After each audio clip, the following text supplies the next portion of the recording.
अब इसमें हम करेंगे retirement of death of a partner. जो हम कर रहे हैं उसमें जो पार्टनर नए साल में बीच में अगर किसी की डेथ हो जाती है तो उसका 2 महीने का, 4 महीने का, 6 महीने का, कुछ दिनों का जो भी प्रॉफिट होगा वो कैलकुलेट करना पड़ेगा। ठीक है। कैलकुलेट करने के दो मेथड हैं, on the basis of time, on the basis of same. HPSC board में थ्योरी से रिलेटेड भी क्वेश्चन पूछा जा सकता है। उसमें ऐसा पूछेगा, what are the methods for the treatment of profit for the death of a partner. कौन से मेथड्स उसमें हम करेंगे और एंट्रियां क्या होंगी। तो जो न्यूमेरिकल है उसी को ही आप थ्योरी में ट्रीट करोगे तो वो आपका थ्योरी का क्वेश्चन बन जाएगा।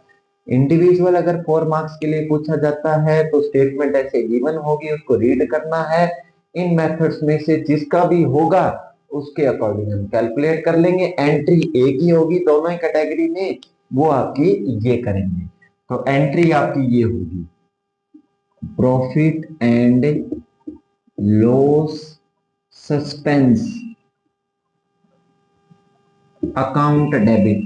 जिसकी भी डेथ होती है, सपोज करो इस न्यूमेरिकल में बी की डेथ होती है तो बी के अकाउंट में डाल दो 20 कैपिटल अकाउंट। चाहे इससे रिलेटेड हो चाहे इससे रिलेटेड हो, एंट्री आपको यही करनी है। जनरल का प्रोफॉर्मा बना लेना हल्का सा छोटा सा और उसमें एंट्री हो जाएगी। स्टेटमेंट रीड करते हैं फिर हम इसको सॉल्व करेंगे। A, B and C were partners in a firm sharing profit in the ratio of 3:1। ये A का, ये B का और ये C का। आपको रेशो गिवन है, ठीक है, ये 100% गिवन होगा। The firm closes its books on 31st March। 31st मार्च को बुक्स क्लोज होती है, ये आपको ध्यान रखना पड़ेगा। या तो 31st मार्च होगा या 31st दिसंबर होगा, जो भी होगा उसके अकॉर्डिंग करेंगे every year. B retire, retire नहीं मतलब B death. B died on 12/6/2023, मतलब 12 जून 2023 को बी की डेथ हो जाती है। ठीक है, मतलब बी कितने दिन इसमें जीवित है नए साल में? 30 दिन तो अप्रैल के, क्योंकि आपका 1 अप्रैल को अकाउंट ओपन हुआ है तो 30 तो अप्रैल हो गया। इसके दिन कैलकुलेट कर रहा हूं। अप्रैल के बाद क्या आता है? मई। मई का भी आप कैलकुलेट कर लो। इसके हम दिन कैलकुलेट कर लेंगे तो नए साल में 30 दिन तो अप्रैल में जीवित है और 31 मई तक जीवित है, मतलब मई के 31 दिन हो गए। और 12 जून मतलब जून में 12 दिन जीवित है। ठीक है, 12 जून को उसकी डेथ हो जाती है। तो टोटल दिन इसके कितने बने? 73 डेज ये इस साल में जीवित है। मुझे 73 डेज जो नए साल में नए फाइनेंशियल ईयर में जो इसने काम किया उसका प्रॉफिट मुझे चाहिए। ठीक है, यहां अब इसने बोला है, ये पढ़ता हूं। On the bees death the goodwill of the firm was valued at 60,000। ये हम पहले कर चुके हैं। फर्म की गुडविल 60,000 है। बी का शेयर कैलकुलेट करके ए और सी उसको गेनिंग रेशो में दे देंगे। ये हो गया हमारा topic. On the bees death his share in the profit, ये चीज नहीं है of the firm till the time of death बोला है, जो मैंने रेड लाइन में लिखा है till the time of death, मतलब 12 जून तक हमारे को इसका प्रॉफिट चाहिए। वॉज टू बी कैलकुलेटेड, सब में बताएगा किसके अकॉर्डिंग कैलकुलेट करना है। Was to be calculated on the basis of previous year profit. पिछले साल का जो मेरा एनुअली प्रॉफिट था उसके अकॉर्डिंग इसको कैलकुलेट करना है, जो हमारा गिवन है 1,50,000। ठीक है, calculate the bees share in the profit of the firm और एंट्री आपको करनी है। तो मैं इसका बी का शेयर निकाल लेता हूं। बीज शेयर प्रॉफिट, पिछले साल का प्रॉफिट है 1,50,000, प्रीवियस ईयर के बेस पर बोला है। और 73 डेज है, मतलब दिन टोटल लिख लेना।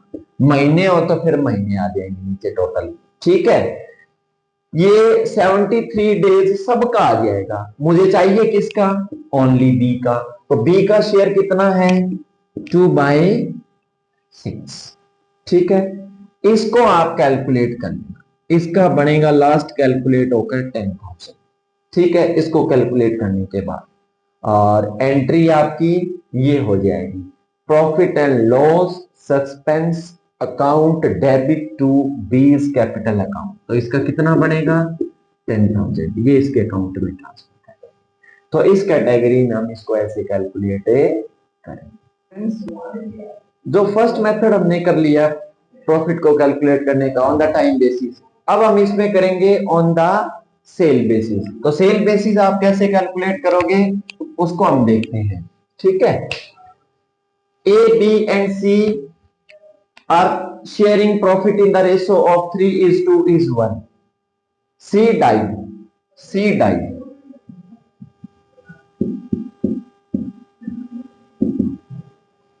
कब डेथ हुई है? 30 जून 2024। महीने के बीच में या किसी यूनिक तारीख को अगर डेथ होती है तो फिर तो डेज कैलकुलेट हो जाएंगे। महीने के स्टार्टिंग में या एंड में डेथ होती है तो महीने कैलकुलेट हो जाएंगे, मंथ कैलकुलेट हम इसमें करेंगे। 30 जून को डेथ हुई तो नया साल कब स्टार्ट हुआ? अप्रैल को। तो अप्रैल, मई और जून, क्योंकि जून क्लोजिंग है तो मुझे इसका चाहिए 3 मंथ का। तो 3/12 दिन होते तो डेज बाय 365 हो जाता।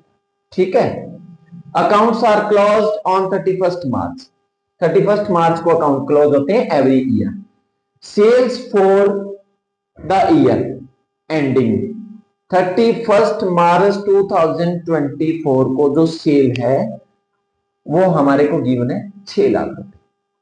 जो पिछला साल हमारा कंप्लीट हुआ था एनुअली प्रीवियस ईयर की सेल गिवन है 6 लाख रुपए। ठीक है, सेल्स फ्रॉम 1 अप्रैल 24, मतलब नए साल में 1 अप्रैल 2024 से 30 जून 2024, मतलब 30 जून 2024 तक की जो सेल है वो 2,40,000 है, 2,40,000। ठीक है, 3 मंथ की हमारे को सेल गिवन है। The profit for the year ending, जो प्रॉफिट है प्रीवियस ईयर का वो कितना है? 30,000। प्रीवियस ईयर की सेल भी गिवन है, प्रीवियस ईयर का उस सेल के ऊपर प्रॉफिट भी गिवन है। हमारे को 3 मंथ की सेल गिवन है लेकिन उसका 3 मंथ का प्रॉफिट है वो गिवन नहीं है, तो पहले आप उसको कैलकुलेट करिएगा। तो इसमें ऐसे लिखोगे, इफ सेल्स ईयर एंडिंग कितनी सेल गिवन है? 6 लाख। 6 लाख की सेल अगर गिवन है देन प्रॉफिट आपको कितना है? 30,000 गिवन है। क्लियर? अगर 1 रुपया सेल है तो कितना आ जाएगा? 30,000 डिवाइड बाय 6 लाख। ठीक है, हमारे को सेल 3 मंथ की कितनी गिवन है? 2,40,000। 2,40,000 3 मंथ की सेल गिवन है हमारे को। Up to the death calculate कर रहे हैं और जो प्रॉफिट होगा वो ऑन द सेल है। सेल हुआ तो प्रॉफिट भी हुआ, तो वो हम कैलकुलेट करेंगे। इधर सेल गिवन था तो सेल आगे रखना है, जो चीज कैलकुलेट होगी वो पीछे चली जाएगी। तो 2,40,000 आ गया, इसको आप कैलकुलेट कर लो। क्लियर? और ये ऐसे हो जाएगा 4, तो ये 12,000 हमारा प्रॉफिट आ जाएगा 3 मंथ का। ठीक है, ये 3 मंथ का 12,000 प्रॉफिट आ जाएगा। इसमें हम सीज का सीज शेयर प्रॉफिट कैलकुलेट करेंगे। ये 3 मंथ का ही आया था, वो डायरेक्ट कैलकुलेट होके वैल्यू आ जाएगी। ये 3 मंथ का आ गया तो 12,000 3 मंथ का सबका आ गया। उसमें उसका शेयर देख लो कितना है, 1/6 है, तो कितना आ गया? 2,000 सी को मिलेगा। जो 3 मंथ की सेल हुई थी उसके पीछे जो 12,000 का प्रॉफिट हुआ था उसमें सी का 1/6 करोड़ तो 12,000 2000 आ गया, सॉरी 2000। तो एंट्री हम ये करेंगे, एंट्री सेम होगी आपकी, profit and loss suspense account debit to C's capital account, C के अकाउंट में 2000 की एंट्री हमें करेंगे। तो ये न्यूमेरिकल थे आपके प्रॉफिट को कैलकुलेट करने के up to the date of death, दो कैटेगरी में, ऑन द टाइम बेसिस और on the sale basis. Next class हमारी रहेगी, एक इंडिविजुअल अकाउंट बनाएंगे डेथ ऑफ ए पार्टनर का और सारी एडजस्टमेंट उसमें हम करेंगे। बड़ा न्यूमेरिकल उसमें पूछा जा सकता है, बोथ सीबीएसई और एचबीएसई बोर्ड्स में। Thank you students.